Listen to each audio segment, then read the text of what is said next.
Please can you tell me who you are and why you're here today? I'd be delighted, thank you. Thank you for having me. My name is Sue Sanders and I'm currently the chair of Schools Out. And Schools Out gave birth to LGBT History Month and the classroom. What would you protocol in campaigning against Section 28? Well, that was a biggie. Section 28 came at a time in my life when I was just beginning to think about my responsibilities to my mother, which was weird. But we saw lots of things coming up. So there was the Lord Halsbury making a really vicious attack on both black people and homophobia. Baroness Young making lots of noises. And what was interesting was initially Margaret Thatcher was actually resisting picking up Section 28. Felt that there was enough law to enable them to do what they wanted to do. Section 28 came about because a lot of local authorities were beginning to take the issues of lesbian and gay visibility seriously. So there had been some work done, and of course we also had the GLC, the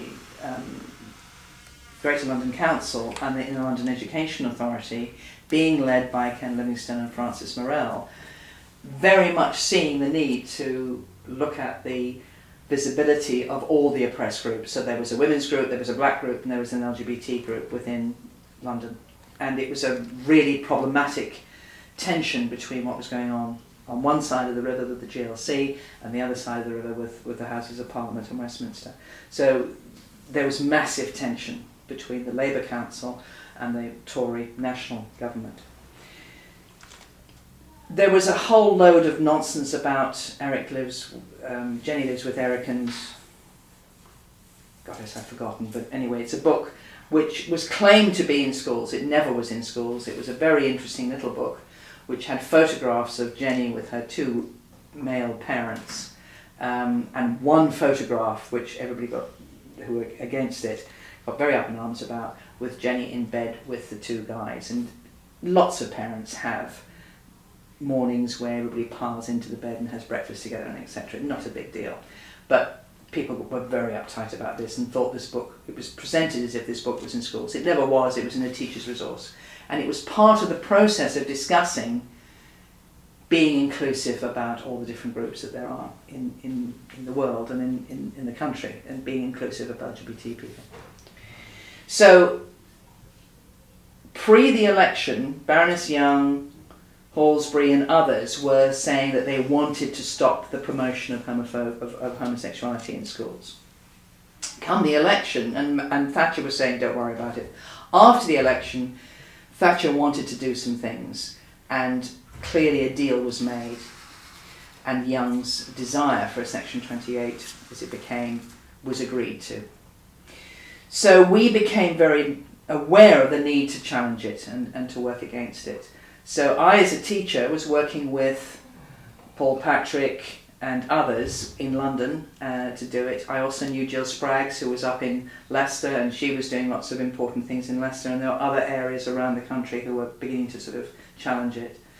Plus, because I was a drama teacher and had been linked to the theatre and knew the Drill Hall really well, and Julie Parker, who was running the Drill Hall at the time, and she and I had worked together on violence against women campaigns, Greenham. So we were very active feminists as well as, political lesbians, as it were. Ian McKellen, Michael Cashman, Simon Fanshawe wanted to do something about Section 28, and so gravitated to the Drill Hall, and we began having meetings with them, trying to teach them how to be activists and how to do stuff, because they'd never done anything like that in their lives. What we began to realise was that we had no knowledge of how government worked. So we had to really start learning about how Westminster functioned and what you had to do to make amendments and who went. And by that stage it had got passed in the Commons and it was now going to the Lords. So Ian had made connections with various other people and had found a Lord Falkland, who was interested in doing an amendment and trying to challenge it. So then we had to educate them about schooling and education. So I wrote lots of stuff and also started working with the teachers. And we spent hours producing leaflets, which in those days we either did on Gestetner or photocopying, and photocopying was not terribly good in those days. And I can remember one particular day where I was driving from voluntary group to voluntary group to voluntary group, photocopying material and killing the photocopying machines, or the photocopying machines dying. And I began to think, are they homophobic? Because they can't cope with this material. Every time I try and do 50, it does 49 and then dies on me. So it was really extraordinary, intense times, going up to the House of Lords, meeting these people, trying to educate them and trying to tell them what the implications were, as well as working with the teachers. What was so interesting was we had two big press conferences, one with the Arts Lobby, where every paper came and everybody was taking photographs. Of course, I wasn't in there, all Michael and all that lot were there. And then we had a teachers' meeting, and I think we had one press person come. So it was really interesting how we learned the hard way, in a sense. Unless you have somebody famous, nobody's interested in talking to you. And schools, teachers, who cares? So when 28 got passed, it was a real downer for us all. We had worked so hard, we'd been on masses of demonstrations. Manchester did an amazing demonstration, and there is a plaque in Manchester Town Hall which commemorates that march, and I think that's so wonderful and shows so powerfully the politics of Manchester that plaque is there. Were you involved in that march? Oh, was I ever? Yes, absolutely. And my present lover was on that march. We didn't know each other at that time, but we were both there shouting our heads off, and every march in London I was there. Was that a big one? It was massive, but I was very earnest doing all these, leaflets to government, going on television. I mean, I was at several events where these dreadful programs where they talk to you and set you up against people, and I can remember almost watching my companions reduced to tears by the horrendousment of a very right-wing Christian group who were muttering things like, these people should be shot and put on desert islands, out of camera range. And the youngsters being able to hear it and being absolutely upset and furious, the camera's going on them and not picking up the outrageousness of that. How did you manage to hide your opinions on I was so people that were saying determined things like that I would get good camera coverage, and so determined that what needed to be heard were the arguments about equality, human rights, etc. I'm a drama teacher. I just used every skill I had to hold it together, to be on camera, to be clear, and go and do my crying afterwards, as it were.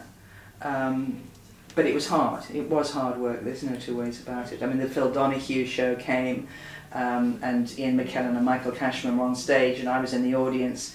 And by some fluke of luck, Phil Donahue found me. He didn't know who I was, but I placed myself on the end of an aisle.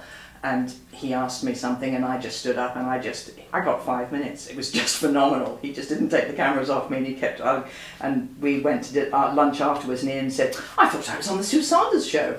So it was, it was funny. But at least we got the message out.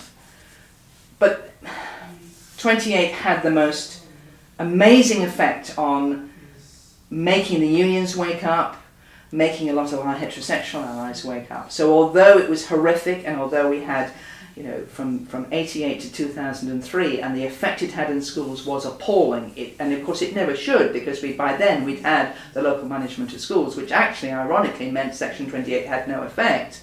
Because of the power of our anger and pushing against the law, people were convinced it did have an effect on schools, and the silence in schools during that time was profound. On the other hand, it was a wake-up call, and we did have masses of allies being made, recognitions being made, links being made, so that the unions by then really did embrace the issue.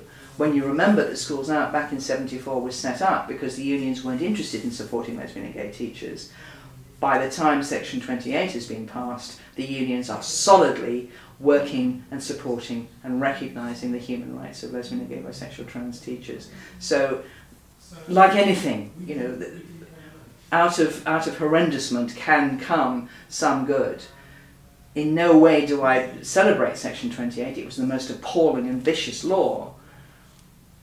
But we used it to good. Are you proud of yourself for standing up against it? Massively. And massively proud of everybody else who did. And I think it was a watershed moment for lots of people who, you know, I mean, it's interesting. Ian McKellen had been in the closet until Section 28, and that got him out. And what's interesting is that he sort of says, I wish it hadn't been, and I wish I'd come out much earlier, because it made me a much better actor, because I was now who I was. And I think it was a watershed moment for lots of people in actually making connections with oppression, with racism, with homophobia, with heterosexism, with class issues.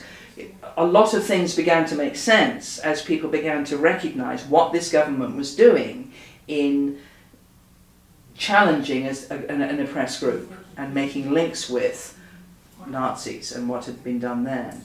And I think that recognition that, you know, if they come for one group, you know, who was next? If they're going to come for LGBT people, was it black people next, was it disabled people next, etc. And I think that recognition really woke up a lot of people politically.